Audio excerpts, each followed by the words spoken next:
সংক্ষিপ্ত পদ্ধতিতে গড় নির্ণয় উদাহরণ 8 অধ্যায় হলো 17 পরিসংখ্যান। এখানে আমাদের দেওয়া আছে শ্রেণী ব্যাপ্তি একটা ঘর দেওয়া আছে আর গণসংখ্যা, আর এই তিনটা ঘর করতে হবে। তাহলে তিনটা ঘরের মধ্যে এই শ্রেণী ব্যাপ্তি আর গণসংখ্যাটা দেওয়া আছে। শ্রেণী মধ্যমান বের করা হবে। শ্রেণী মধ্যমান হলো কি, এই দুইটা যোগ করে 2 দিয়ে ভাগ। শ্রেণী মধ্যমানের সূত্র হলো শ্রেণীর উচ্চসীমা যোগ নিম্ন সীমা ভাগ 2। তাহলে 6 যোগ 2 ভাগ 2, তাহলে 8 4 হয়। এটাও 10 যোগ 6 যোগ করলে কত হয়? 16, 2 দিয়ে ভাগ করলে 8। উচ্চ সীমা যোগ নিম্ন সীমা ভাগ 2, শ্রেণীর মধ্যবিন্দু সূত্র। শ্রেণীর মধ্যমান উচ্চ সীমা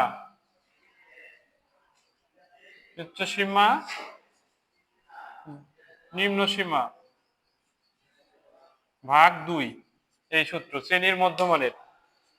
তাহলে এই দুইটা যোগ করে এটা যোগ করে হলো 24 হয়। 24 এর 2 দিয়ে ভাগলে 12, আর গণসংখ্যাটা দেওয়াই আছে। আর ধাপ বিচ্যুতির সূত্র হলো ইউআই সমান xi বিয়োগ a ডিভাইডেড h। এ হলো আনুমানিক গড়। আনুমানিক গড় একটা ধরে নিতে হবে এখানে মিডিল পজিশনে আনুমানিক গড়।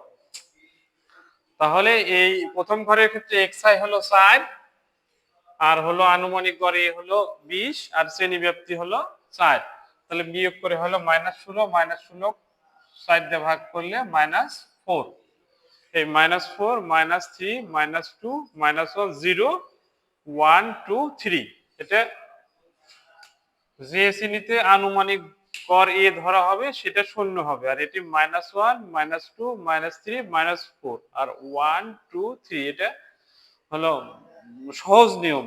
এটা 0 হবে, যে আনুমানিক গড় ধরা হবে সেটা 0। এটি 1 2 3, আর উপরের দিকে -1 -2 -3 -4। পরে আরেকটা ঘর থাকলে -5, এখানে যদি আরেকটা ঘর থাকলে +4 হইতো। তাহলে এই দুটো গুণ করে fi আর ui এর গুণফল 1 আর হলো 4 গুণ করলে -4 করে -4, 3 নং 27 -27 -3 আছে জন্য 21 দুগুণ 42, -2 এর সাথে গুণ করে 21 গুণ করে -42, 47 এর সাথে -1 গুণ করে -47, 52 এর সাথে 0 গুণ করে 0, 36 এর সাথে 1 গুণ করে 36, 19 এর সাথে 2 গুণ করে 38, আর হলো 3 এর সাথে 3 গুণ করে 9। আর এটা মোট যোগ করে সামেশন fi ui -37। সংক্ষিপ্ত গড় x বার, সংক্ষিপ্ত গড় x bar equal a plus summation fi ui divided n গুণন h। তাহলে আনুমানিক গড় এ হলো 20, আর মধ্যমান যেটা মধ্যমান সেক্ষেত্রে আনুমানিক গড় 20, আর হলো সামেশন fi u এর মান -37 আর n এর মান 188, h হলো 4। এটা দুটো গুণ করে দেওয়া আছে, আর প্লাস মাইনাসে মাইনাস। তাহলে 37 গুণন 4 ডিভাইডেড 188 ভাগ করলে হবে 0.79, তাহলে 20 এর থেকে বিয়োগ করে হবে 19.21। এই সংক্ষিপ্ত পদ্ধতিতে গড়।